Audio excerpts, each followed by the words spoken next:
Hello and welcome back. I'm DMAC and today I'm doing part 3 of my custom pick build series. So in part 2, this is where we left it. It's looking pretty good. I quite like it like that. Maybe we should leave it like that. I don't know. What do you think? I think I'm actually going to finish it. So what we're going to need to do next is we're almost ready to epoxy, but we need to shape the tip. Obviously we're not going to pick much with that. So I'm going to shape this into a short hook, and then we need to polish this all up so that it all looks pretty when we do the reveal in the end. So what I'm going to use to shape this blade is I've got a nice sort of D-shaped file there, so it's flat on one side, round on the other.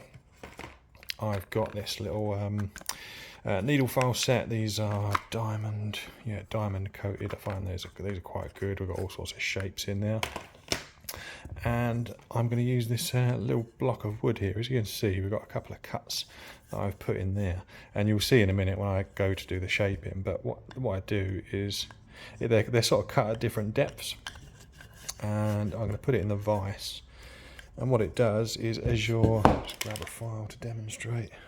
Just want to make sure I've got a flat one. It just holds it still. If you can imagine, if we just put this in a normal vise and tried filing, as you go back and forth, we're going to sort of bend and fatigue the metal. So this just holds it flat like that, and then you just use the pick to shape it. So there's as I say, I think there's deeper cuts. Yeah, you can just put it in any way you like, and it's just much easier than I found. It's much easier than just clamping in a vise. So I'll get that set up over at the other bench, and I'll see you there.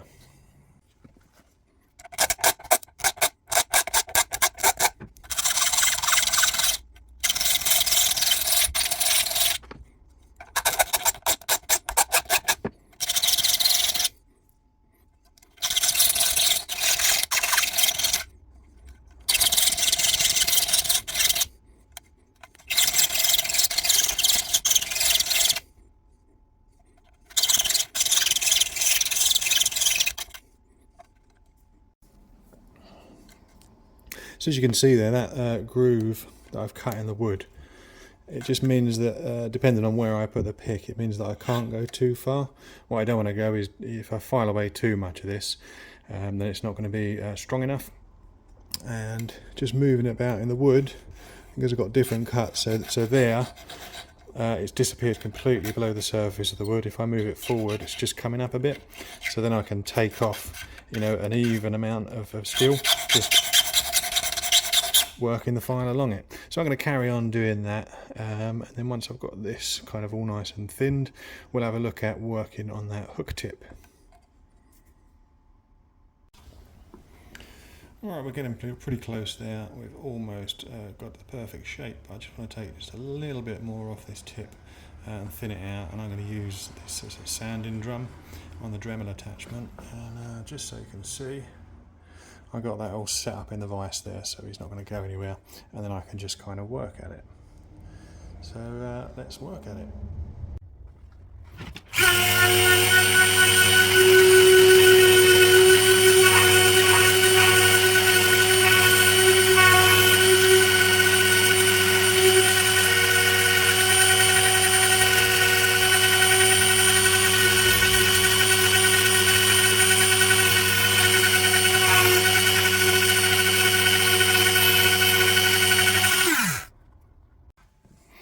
So we're getting very close now. We've got a very thin shank on it there, which is what I was after. And yeah, a really small hook. It's probably a little bit steeper than I wanted, but as with all of these things, you can always take more off, but you can't add it on.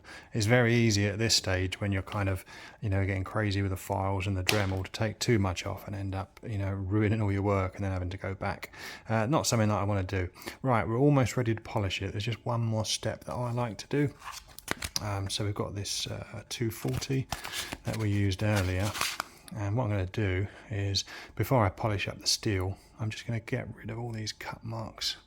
You can see them on there, but it's quite rough where we've just been using the files. I want to get that all nice and smooth. I find that this stuff works really well.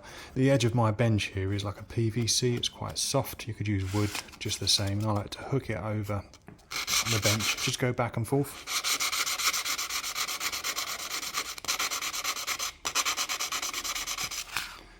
Let me just have a look at that. But as you can see, it's looking really nice and shiny. So I'm going to go ahead and do that around all of these edges here. I'm not going to worry too much about these edges because they'll be kind of buffed up and sanded when we come to finishing the pick after epoxying.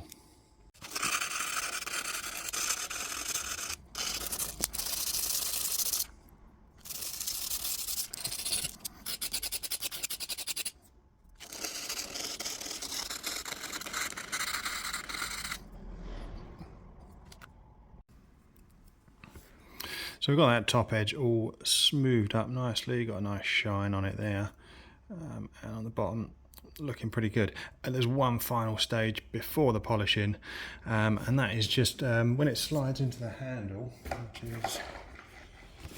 which is there. I like to kind of notch out this metal. You can rough it up with just a file, but I like to use the Dremel grinding disc. So what we're going to do, it just gives the epoxy a really good bite. And then you know you're going to get some really good feedback. So I'm just going to mark where the handle sits roughly, being careful not to get any of that ink on the wood.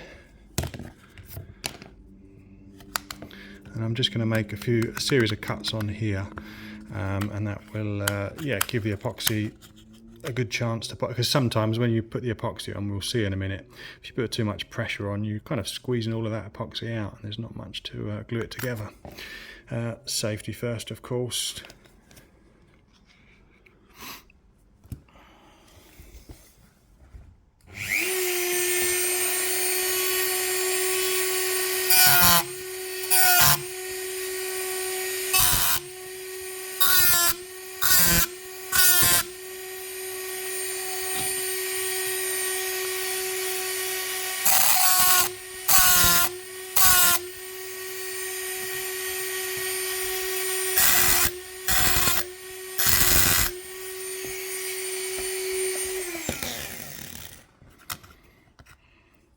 So you can see there we've got a nice noughts and crosses pattern, and that just gives an area where we're going to have definite epoxy, no matter how much pressure we put on it, between the steel and the wood, and that'll just help it to bond. So I'll go ahead and do the other side and then we'll polish this one up.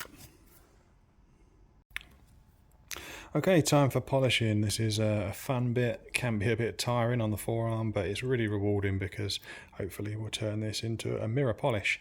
So we've got to start, I've got a whole mix of wet and dry papers up here. So we've got 600, 800, 1000, 1200, 1500, and after that I'll probably move on to the micro mesh pads, and these are super fine, going right down to that 12,001. I've used these on the channel before when I was making another pick actually, and by the time you get down to these ones you're kind of buffing it and no longer taking any material off.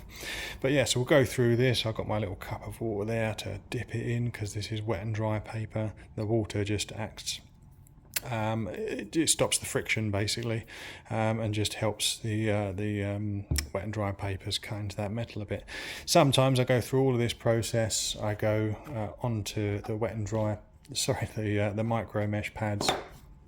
I'll buff it up on the buffing wheel, I'll get my auto salt metal polish on it, and I was still not happy with the finish, and I'll perhaps go back to an earlier stage, perhaps back to 1200, and just repeat the process until I've got a nice mirror shine. Now the mirror shine's not necessary, it looks pretty for one, but having a nice smooth pick means that when you're navigating keyways you're less likely to get snagged on the warding, you don't have any sharp edges, which is a nice byproduct of it as well. So it's always nice to get that mirror polish. It doesn't take too long to do, just a little bit of elbow grease, but I'm going to speed it up and hopefully you'll see the finished result very soon.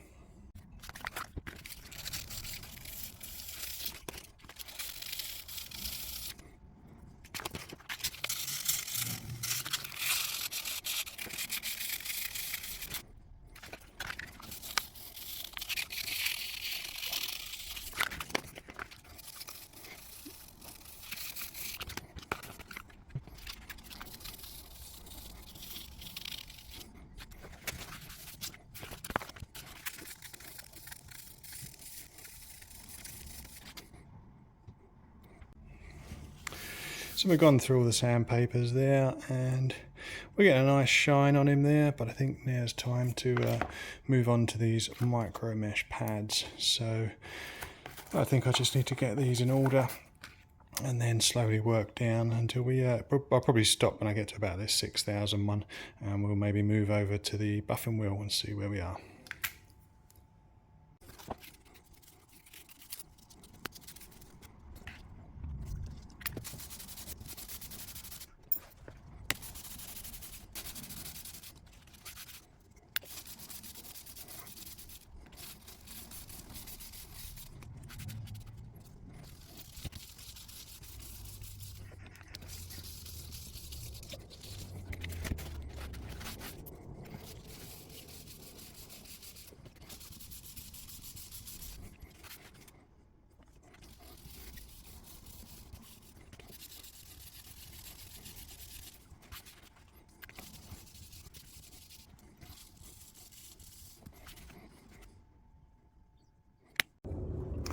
So we're over at the buffing wheel now, and yeah, it's looking pretty good there. We'll just get a nice polish on it with this and then see where we are. So I've got some compound here, don't know what this one is. Picked it up from Machine Mark, green polish, high shine on hard and soft metals. Seems to do the job, so I'll put a bit of that on there and then we'll buff him up and see where we are.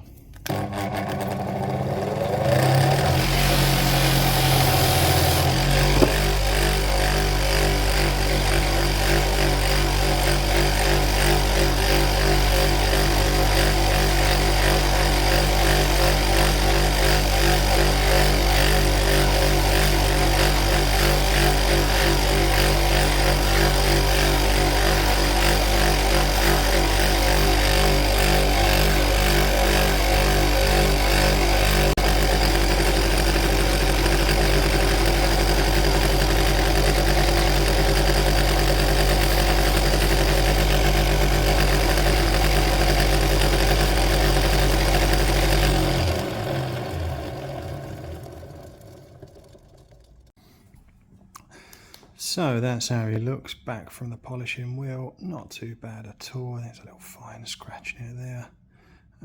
But I think what we're going to do now is get the metal polish on it, which will be the final stage. So I'm going to use some of this cloth. What's this? Everyday cloths. Yeah, we'll use some of this and we'll get a bit of a polish.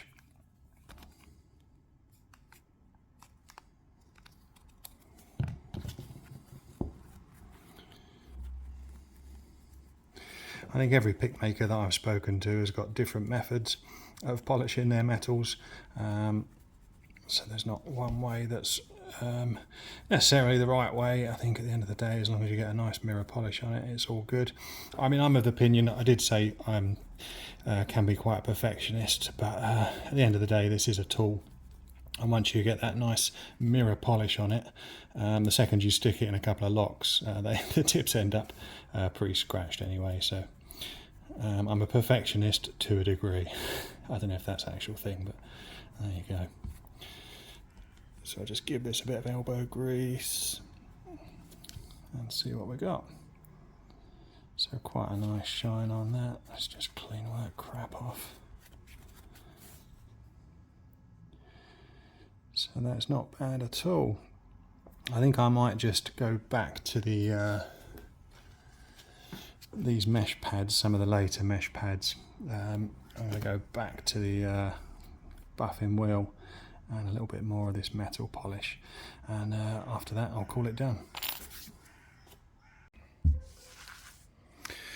So we are edging ever closer. That's what we look like now. Nice mirror polish on there. And I'm just going to give this a quick squirt with alcohol because we're going to be epoxying him very soon. I don't want any of that polishing compound left on there. So let's get the rest of our pieces. So the next thing to do is to mask up. I know that there are some pick makers that they get the handle ready but just the tip, and then they mask that area up, and the epoxy gets slapped over everything else, and it's just when they shape the tip, they work off all that epoxy. But I like to do it this way. So we've got a degree of finishing left to do on the handle, but what I like to do is to get it almost finished up. So if I pop these pins in, easier said than done, isn't it? There we go. So what I need to do, I've got my masking tape, so I'm going to mask up all of our nicely polished metal. Last thing we want is to get any epoxy on there. The other thing I'm going to do, because when we do come to epoxy in it, the epoxy could run into these tubes, these brass tubes. So I'm going to got some kitchen roll there, some paper towel. So I'm going to stuff the paper towel down those tubes, and then after we've epoxied it, we can cut them off, pull that paper towel out, and we've got a nice clear tube. Otherwise you can get epoxy kind of dripping all the way down there.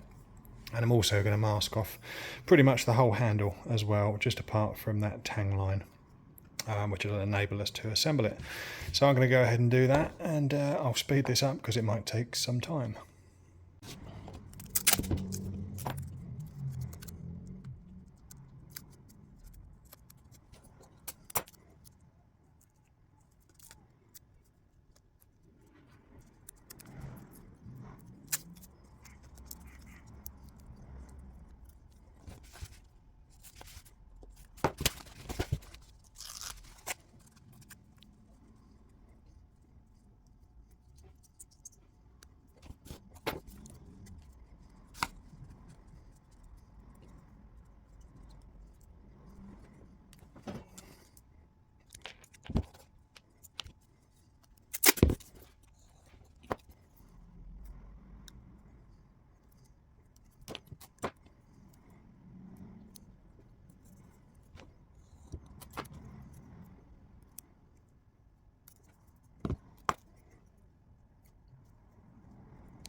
So I know that looks like a lot of faff to put that on there, but believe me, I learned the hard way that sanding off dried epoxy is not much fun.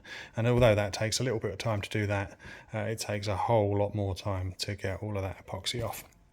Right, so we've got the blade masked up, we've got our pattern on there, we've got our pins with a little bit of paper towel in to stop the epoxy getting in, and this is all masked up.